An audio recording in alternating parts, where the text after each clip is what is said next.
Hello and welcome to the United Stand. Red Rumours, all your latest Manchester United transfer news on the United Stand. And as a weekly, although we weren't here last week, I must admit, but it was international break and we did provide you with lots. But let's talk about Manchester United's latest transfer news, because there is loads and loads to talk about. Number 10s, people leaving, people going, abuse against fans. But I want to start off with, let me start off with Rashford to Barcelona rumours, because this came out yesterday on a Sunday and you do tend to get nonsense. There's no way Marcus Rashford's going to Barcelona. 20 years of age, come through the youth setup. Maybe he'll go in 2 or 3 years time, I don't know. But at the moment, Marcus Rashford's not going to Barcelona. Would Rashford go to Barcelona? No, I think his future at Manchester United in the immediate term is in Manchester.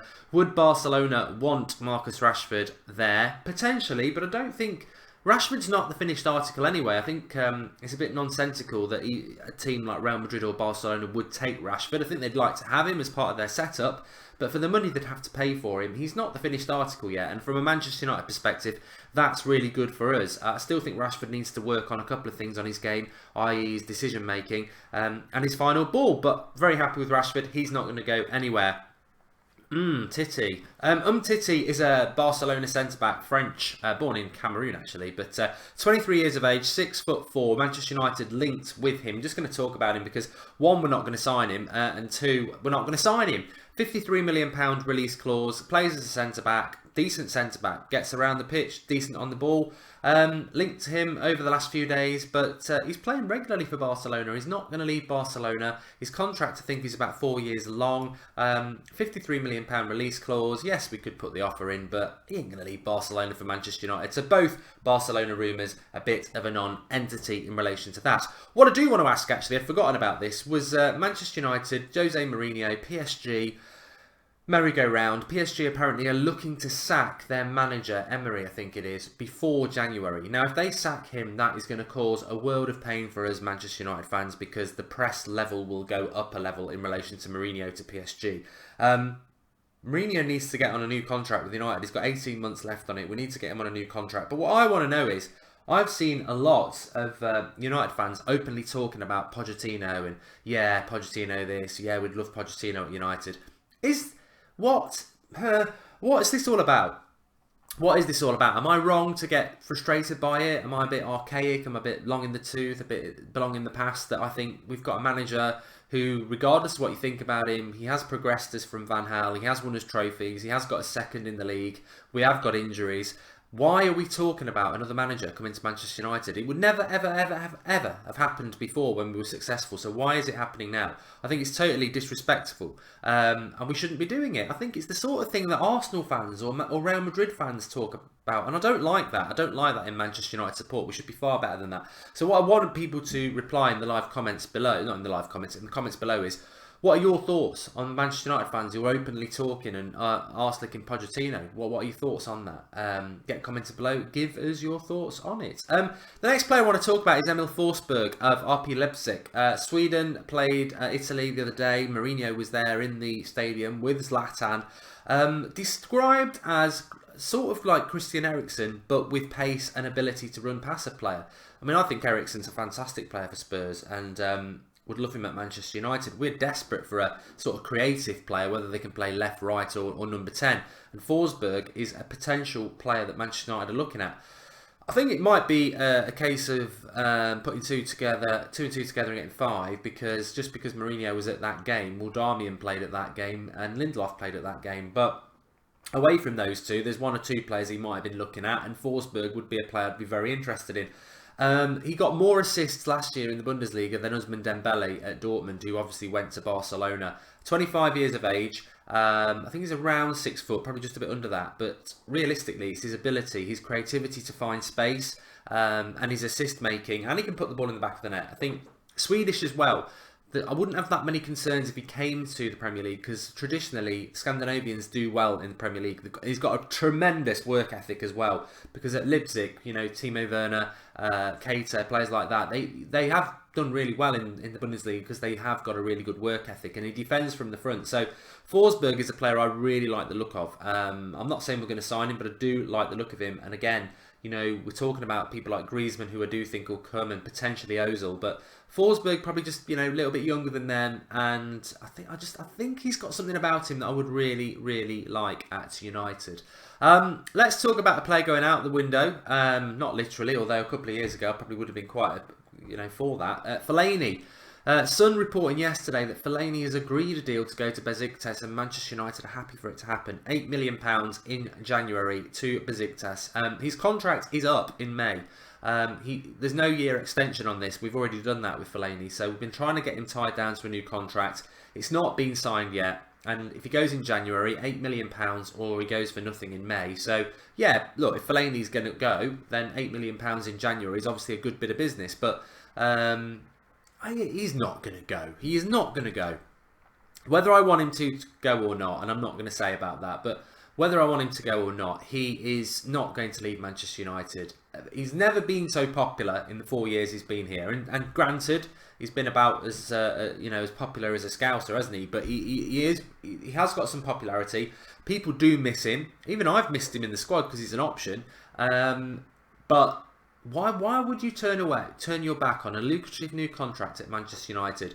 4 years it's taken you to actually get some credit. You've then got it, and how ironic would it be if he went, no, I'm off. I don't think he's going anywhere. I think the new contract with Manchester United is sorted, and as I said last night, it's just about the right timing. I think if it was announced now, it would get lukewarm reception because we're not playing particularly well, and people would be like, well, yeah, Fellaini's played well, but he's 30. He's not really the sort of footballer I want at United. Is that the sum of our parts at the moment? I can see this being announced next time Fellaini scores, within a day of that, where there's positivity around Fellaini. I think that's when it'll happen. So I don't think Fellaini's going to go, but that is a rumour that he will go in January. And, as I've said before, maybe a bit of a payday there. One player we are linked to is Shakhtar Donetsk, Brazilian Fred. He's 24 years of age. He is a centre defensive midfielder, but he's quite small. He's 5'6.5", I think.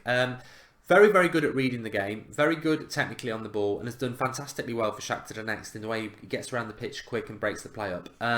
United linked to him as a potential replacement for Fellaini. I mean, you couldn't get more of a contrast, little and large, realistically. But I don't think we'll sign him simply because he's not a replacement for Fellaini. He'd be way too small, and Mourinho doesn't like small players in the midfield. So I can't see that happening. But personally, I'd quite like him. He's technically very good.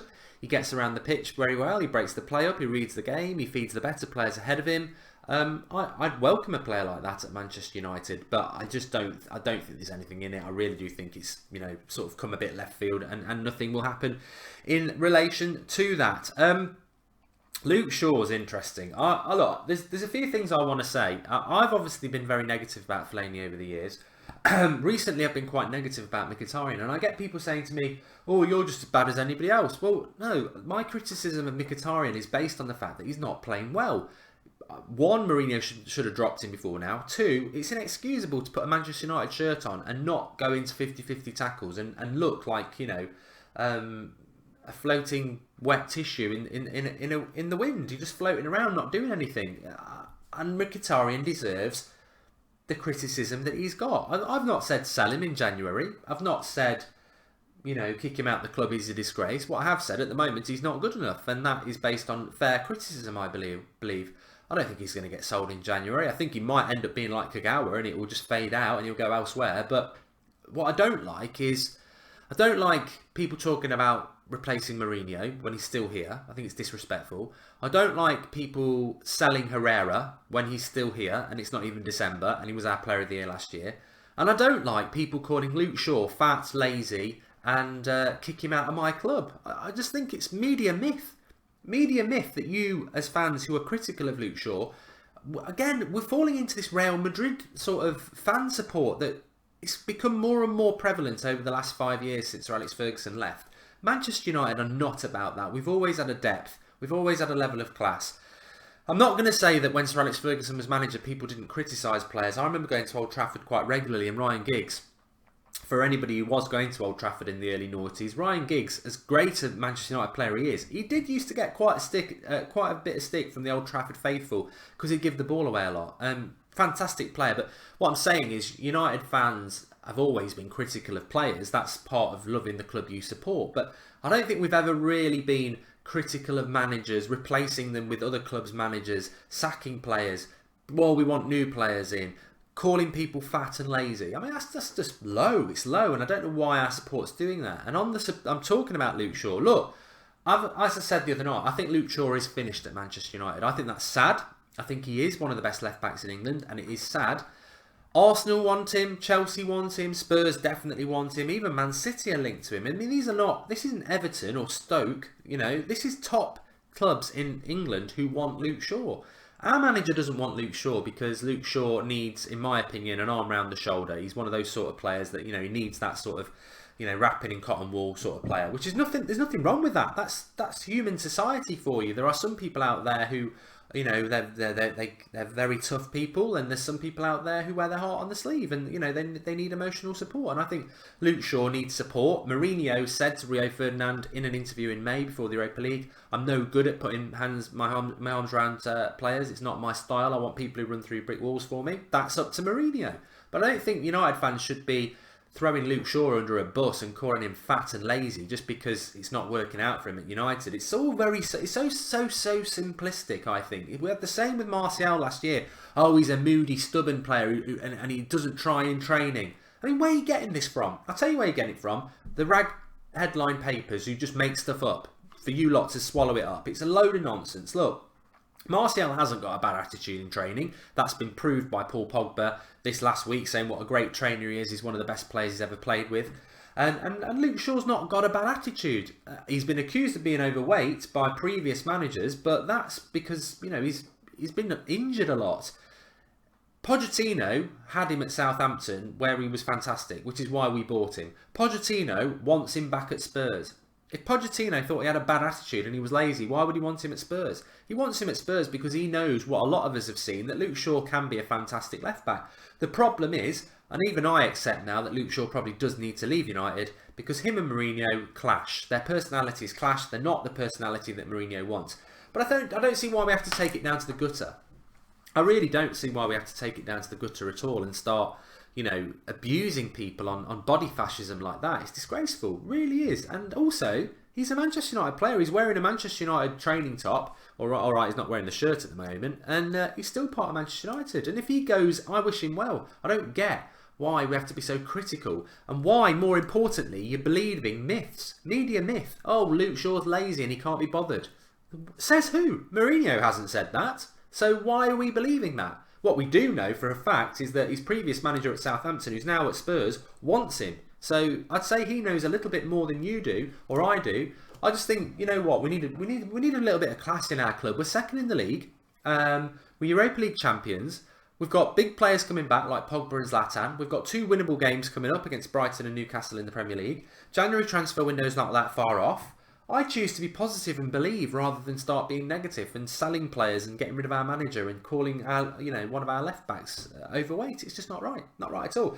Exciting times ahead though. I think we've got to do business in January. Transfer window will be massive for Manchester United.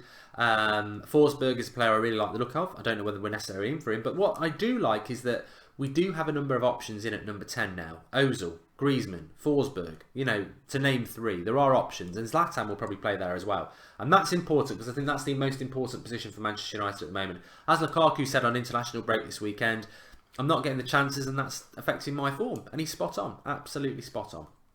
Get commented below, give us your thoughts on the number 10 and the other thing that I mentioned to you. Thanks everyone for watching. There was transfer news in there, but also some strong opinions from me. Where do you stand on it? Do you think it's right the way United fans are becoming very critical and abusive towards managers and players? Is that modern football? Is it changing? Thanks everyone for watching. Speak to you all soon. Back tonight with the Skype show at 8 o'clock if you are watching this on Monday lunchtime. Don't forget to drop a like and give us your comments. And thanks everyone for watching. I'll speak to you all soon.